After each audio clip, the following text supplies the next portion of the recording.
welcome ladies and gentlemen out to beautiful downtown Dublin here with County Extension Agent and Raymond Joyce. And Raymond, you have a lot that you cover throughout Lawrence and surrounding counties. That's you right. do a lot of work. That's right. That's and right. Staying busy. This is a busy time of year. It's Farmers Appreciation coming up real soon. Real Matter of soon fact, with next that. Thursday with that. Wednesday. I mean, excuse me, next Tuesday. Okay.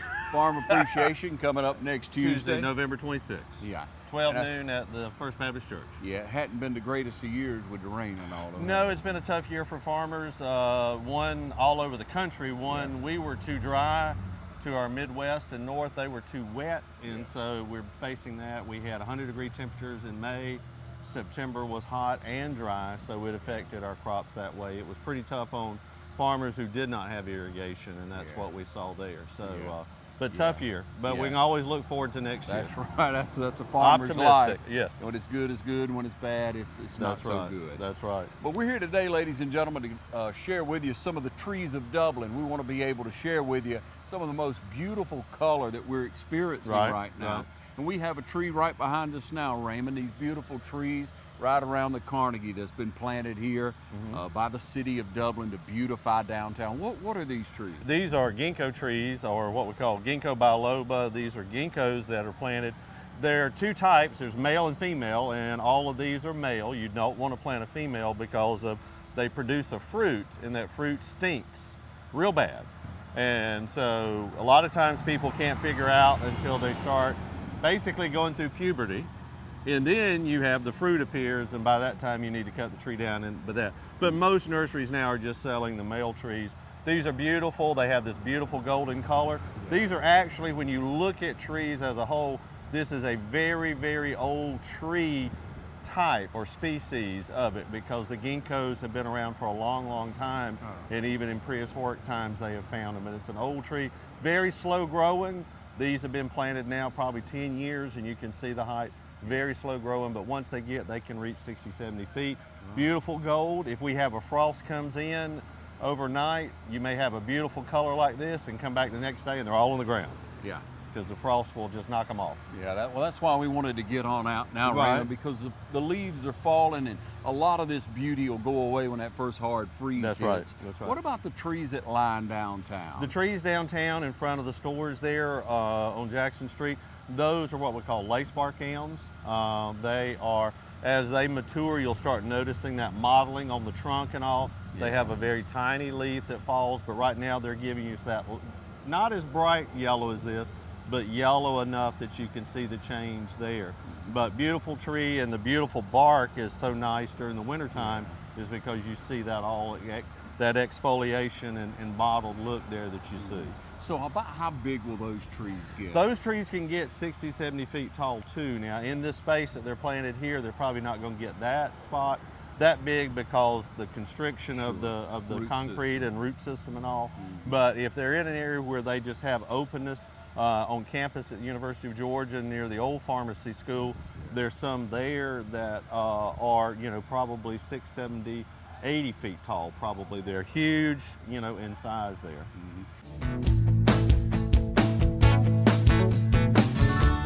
All right, so we thought we'd move on over to a full-size ginkgo. I'd say that's full size. This is a good size here, and this one will probably even get taller than this, but this is a representative of what will happen from that little ones that we see downtown to what this one will be. Yeah. So when you plant these, about how old would you say this one is? Looking at this one's probably 30 plus, I'd say probably. Just a guess, Yeah, and you need to think about where you plant trees, don't you? Yes. Definitely you got to look at where you plant it, whether it's full sun or shade. You also got to look at the utilities, whether or not they're underground or above you, that way, because you don't want the utilities coming in and cutting off the top. So you kind of got to look for that. But the ginkgos, for their color, it's just, you can't get a prettier color than that yellow like that. Yeah. So just another beautiful tree. Just another beautiful tree. We see spreading all over. Now, you mentioned someone who had grown them in pots earlier? Yeah, there was. A local lady here had them in pots, and she would grow a lot of them. And again, you have to be careful, just like I mentioned earlier, about the male-female thing. I know a city here in Georgia, a city in Georgia that planted the ginkgos, and then a lot of them turned to be females, and it got to be stinking and a bad mess, so they had to come in and replant the whole streetscape again, because that's just something that happens with them. But you always want to look for the male version of it that way. Yeah, just wanted to show you what one that's pretty well full Yes, grown this one's a looks beautiful, nice tree right here, yes.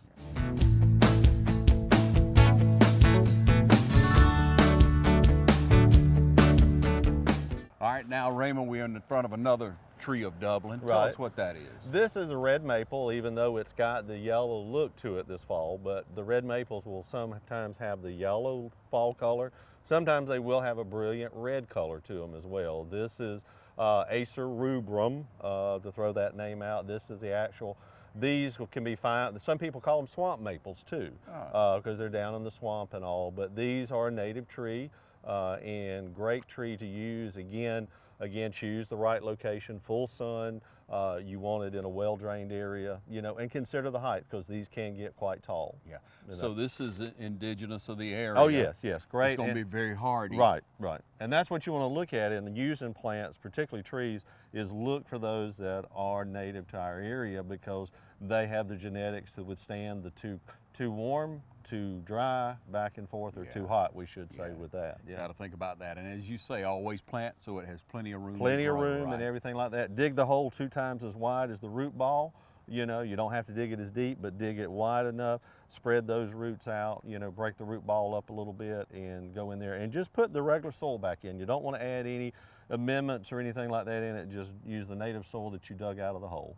Perfect. Back in there. So it's not important to grab you up a bunch of mulch around and try to get around the not bottom in the hole. Basically, we recommend, all the research shows, just to use the native soil and put that in. But you do want to break that root ball up, particularly because container plants can they start going root bound. There you go, root bound. I've taught you some things over the years. You sure have, brother. No, you sure have. No. So there are a lot of different, go ahead. You will just want to break that root ball up enough so that it won't continue like that and it'll spread out. But digging it twice as wide allows those roots to reach out in that soft soil.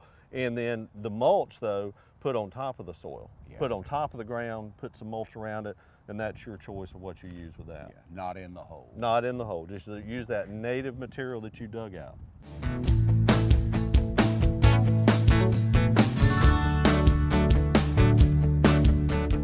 All right, there are a lot of different kinds of maples. Yes, yes. This one behind us is what we call a Japanese maple, Acer palmatum. And the reason it's the palmatum is that the leaves look like a person's hand. It has points like that. It's a native to Japan. That's the reason we call it a Japanese maple. These can be, again, you can see the color here, bright red color in the fall. They can be bright red. They can also be kind of a yellow color, but more than likely, you're going to see this kind of a red color on most of them. You can get Japanese maples from about foot tall or lower all the way up to, you know, again, a full-size tree. They also come grafted. They graft different sections and different types on them and all. Wow. But this particular one is probably from a seed. They do seeds or they do cuttings. But great plant, grows pretty fast, and some of them will actually in the summer, if you put it in full sun, it'll actually change a color.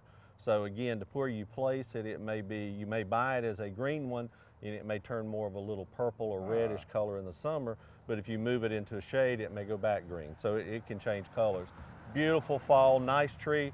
Again, this is perfect around a patio, pool, deck, anything like that where you want something small or to fill in a hole or anything like that. How big does that grow? This is about the mature size of this one. Yeah. This one's about 20, probably about 15 feet tall here, 15, 20. Like I said, you can get some from real low all the way up to, and the great thing about them, this is what we call a multi-stem tree, is that it breaks out and you form that, and the homeowner has limbed it up, which gives that view of the street as well, and it works great. And so, is it good in the sunshine as well as well, in the it shade? can, right, yes, sunshine and shade. There's some that are more specific that like them, but most of them all will just, you know, they'll do it either way. But I have people call me and say, why did it change color in the summer? I put it here. Well, sometimes it may have been grown in the shade at the nursery, and then when you put it in the sun, it'll just change its summer color that way. Okay. Yeah. With Georgia Farm Bureau Insurance, I can get auto, home, life, even banking all in one place. Pretty convenient if you ask me. Always the home team, Georgia Farm Bureau Insurance. Visit us online at gfbinsurance.com. Raymond, it's amazing the things that we have right here in Dublin, the different trees Right. and bushes, shrubs. We see an orange tree over here. Right, and you will find these. A lot of times people will get them in Florida on trips and bring them back and plant them. Yeah. If they're in a protected spot, they'll do okay. Some of them are more of a sour orange, and you can also get a lemon, Meyer lemon, and there's several others. Now you can also find even in Bullock County near us and down toward Valdosta area down there, we're actually growing commercial oranges here in Georgia now. Nice. And the nice thing about them is that they come off in November and they're done, so they don't have to go through that cold period. But these, I mean, you'll find these in the backyard, sometimes around in old homes and all.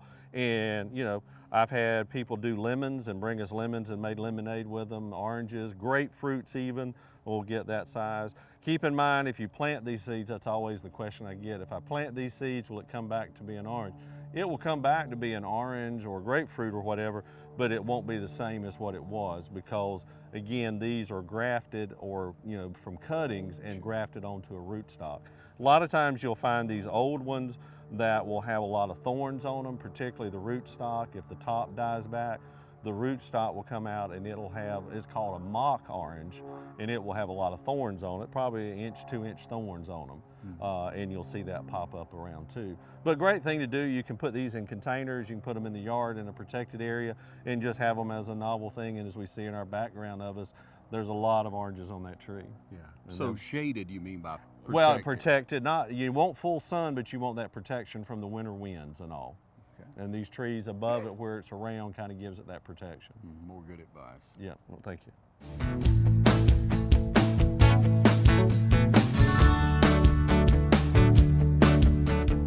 Raymond, you ride along and you don't expect it sometimes on trees that you've looked at all year, all of a sudden, bam, you got this red color coming out. right. What is this? Well, what you have, this behind us is what we call a Bradford pear or flowering pear.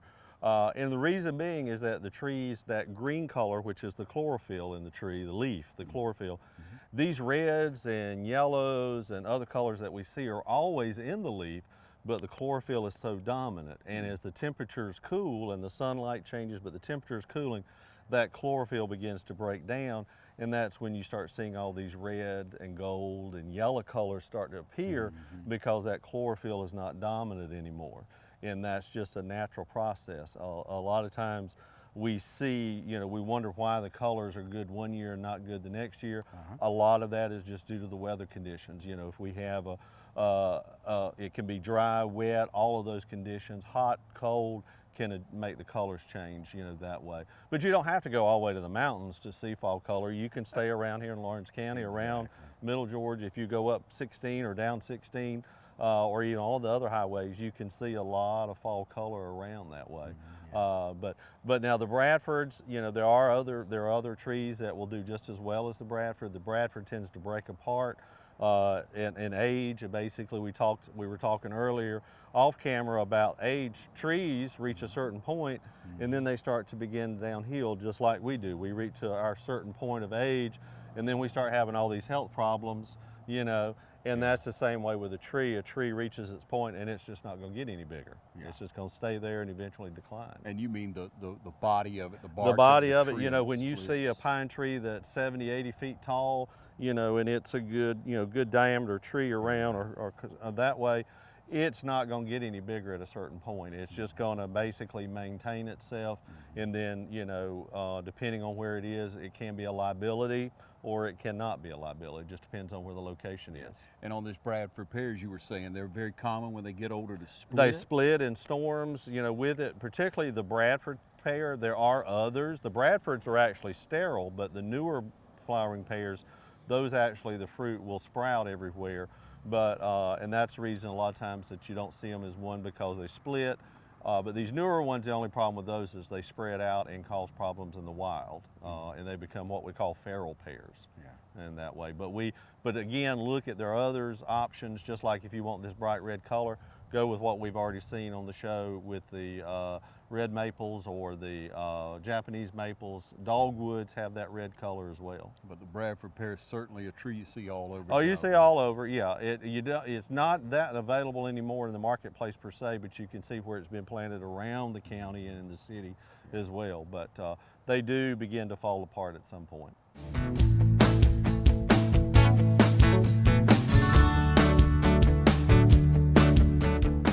Okay, now we keep moving around, and I just had to stop here because I noticed this tree during the, I guess, spring. Spring. It has the most beautiful white flower. Right. What is this? This is a type of maple. Not really sure. It's not the saucer magnolia, the one that has the pink. This could be, there's some down by the Capital City Bank right there at Hillcrest and 80 there. There's some there, they kind of have that white frilly look kind of to them that way. Yeah, totally different. Totally than most different. Of what you yeah, see what around. you see. And you really don't think, you really wouldn't think it's in the maple family because we think of the maple as the big evergreen leaves. Yeah. But there's several different ones like that. But nice, again, it's a small tree as you can see here. Again, it would be perfect, you know, around a deck or somewhere like that you wanted to put something small, you know, as kind of an accent tree or something. But a lot of times trees, you get the beauty of the flowers, and we miss that too in the spring. You point this out, but also as these oaks and other trees bloom out, a lot of times those new foliage comes out, it will have a unique color as well as it grows out and changes. So you can get some spring color like we see in the fall and, you know, fall color in the fall. But this is a great little plant here. Yeah. I'm trying to think stellata, maybe, magnolia, stellata, something like that. I can't remember the exact name of it that way, but beautiful tree. Yeah, and you think about, you've mentioned it before, if you plant things that bloom at different times, you always have some color in your yard. Right, right. In your color, I mean, you can look at, in Georgia, and particularly here in Lawrence County, we can have something blooming pretty much all year long. You know, if you really sit down and plan it out, you can have something blooming. And then again, the fall color is just, you know, the icing on the cake with the fall color that you get from the trees.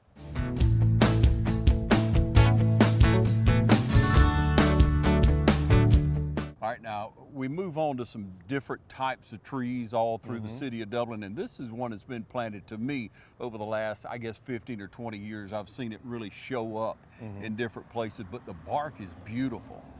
This is a river birch. The bark is beautiful, and it is a fast-growing tree. And you can grow it as a multi-stem like this, where you've got three or four or five different stems, or you can grow it as a single. Now, I will say that it is also a tree that gives you something every season, because I'm experienced with this because my neighbor, several neighbors ago, planted some in his yard, and he planted one toward my yard, toward my driveway into my garage. So every season I get something off that tree into my garage. Yeah, so I got you. You get something. I get the catkins in the spring. I get worms in the summer that love to get on it. But no, it is a beautiful tree, but it needs to be put in the place where you've got a lot of room and it's not blowing in. Now, he didn't know that when he planted it. I didn't either. Now, many times I've been willing to go out there and cut it down help him in the middle of the night, but it's a new neighbor. Several neighbors have come. Great tree, fast growing. Will tolerate the heat, although it will drop a few extra leaves during the summer, but it can have a yellow color to it. Again, it just depends on the genetics of the tree. Beautiful lacy bark like this, but one of the bad things too about it is it does drop a lot of limbs, you know, dead limbs and all, but it is a fast growing tree if you were looking at something. Okay, and so about how large does this one get? This one is about the height that it'll get. This is probably about 30 feet or so, somewhere around there is about it. Pretty hardy? Pretty hardy, very hardy. It does, like I said, sometimes you'll get some worms on the leaves during the summer, but that's not a big issue with it. Doesn't hurt the tree or anything. But it's just one of those that gives you something pretty much every season. I got you with that. But if you want some exercise, no. I know you like the tree. I hate to be, hate to go against being. Well, everybody has different tastes. Right. Oh yeah. You're now just this suffering one, the consequences of your neighbor. my neighbor, fast-growing tree. It shaded that side of the house. Yeah. But everything, the way the wind comes around my house, it comes right into there. So take that into consideration. So you have to consider with that. But it's a beautiful, always good to read up on things, so you know what a mature tree is going to be like. Right. I mean, yeah, you find a little stick like in the nursery, and if you put it, you know, if you don't know what that tree grows, it can get this tall. And typically with trees that are going to get, you know, this 40, 50 feet, we recommend them about, again, come out about 20, 30 or more feet away from the house. Consider how big that's going to be. Now, those small Japanese maples that we saw and some of our dogwoods, we can plant them close to the house about 15 feet with no problem. But with these bigger trees, you've got to consider how far it is away from that because it's going to get big over time. And you can either, one, choose the right plant, or you're going to have to call a tree cutter to come in and take it out at some point. And I always tell people, if you feel uncomfortable with your trees being too close to the house at night in storms, go ahead and take them out and then plant some ones further away from the house that way. But don't do like some people buy a wooded lot, cut all the trees down and build a house. You know, you can adjust that, you know, again, look for, you know, adjust the lot. But trees are beautiful. Not only do they give us shade in the summer, they, you know, these are deciduous. They're going to give more sunlight onto the house, which will help warm the house in the winter. They provide an area for birds and squirrels and everything else to get into. They're fun to climb as kids with that, so they give us that. But they also give us beauty, and they also give us, you know, oxygen. We breathe that oxygen that they produce, and without these trees and plants, you and I wouldn't be around either. So, I mean, you know, we have, it's kind of that relationship that we have. The holidays are a time for giving thanks. At Dublin Nissan, we're thankful every day that you trust us for the right vehicle at the right price. Now at Dublin Nissan, drive the Sentra SR for as low as $18,835. New or used, drive home in a new ride for the holidays. Now at Dublin Nissan, drive the Titan SV with rebates up to $6,500. Sales, service, and satisfaction. Call, click, or come see us. Dublin Nissan, the only dealer you will ever need. You don't have to go far, Raymond, to find a holly, do you? Right, no, hollies are native to Georgia, native to Lawrence County. This one is a nice example of it, and one of the great things about holly, particularly this time of year, is a lot of times people use this for greenery for Christmas decorations and Thanksgiving. Great plant, very hardy. You'll see it growing in the woods around. You'll see it's American holly. And then there's some selections. This one kind of looks like it may be a Savannah or Palatka type holly, but the great thing about them is that it does have the berries that you have and the colors that you see there. But hollies, again, you can get them for shrubs, you can get them for trees like this one behind us that are very nice. And again, the great thing about them is they can be used as a screen between your neighbors or a screen between something that you don't want to see, you know, that way. But great plants to put away from the house kind of as a screen or just as a specimen, kind of like this one out here by the road here. Yeah, and it wouldn't grow as well if it were not in full sunlight. Right, right. It will be real leggy, even though you'll find American hollies down in the woods under trees, but they'll tend to be leggy, open very much, whereas this one you see is quite full here in full sun. Perfect, healthy, happy where it is.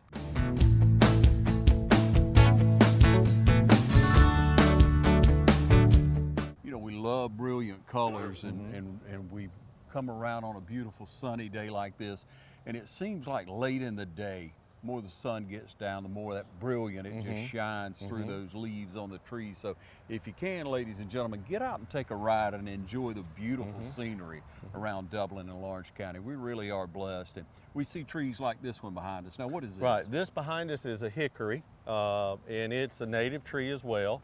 It's in the same family as pecans or pecans, depending on how you say it. It's in that same family. But this is a native tree. It does form the hickory nuts that you'll see on the ground. So that's something you have to consider too in putting a tree in your landscape as well. But nice tree, you know, again, you'll see this brilliant yellow color that'll show up as well, and something different than the maples that we saw earlier, you know, that way. And then even to the right of it, or to our right, the viewer's left, there's a dogwood that you can see some of that purple color as well, kind of a blend in that way as well. And again, it's all, you're teaching me, and all of us, that it's all about the colors that it's been exposed to, the elements. A lot of water, less water. All of that affects the color. You know, like I said earlier, is that the green, it's a green leaf is always going to be green until the fall. And then there are some trees that have more yellow colors in there or more red colors, and those are hidden by that green color. And once the temperatures cool, that's when it starts to break down, and suddenly you're like, well, I didn't know that tree had a yellow color or red color, and that's what it shows up to be. So it's a neat little thing going back to biology.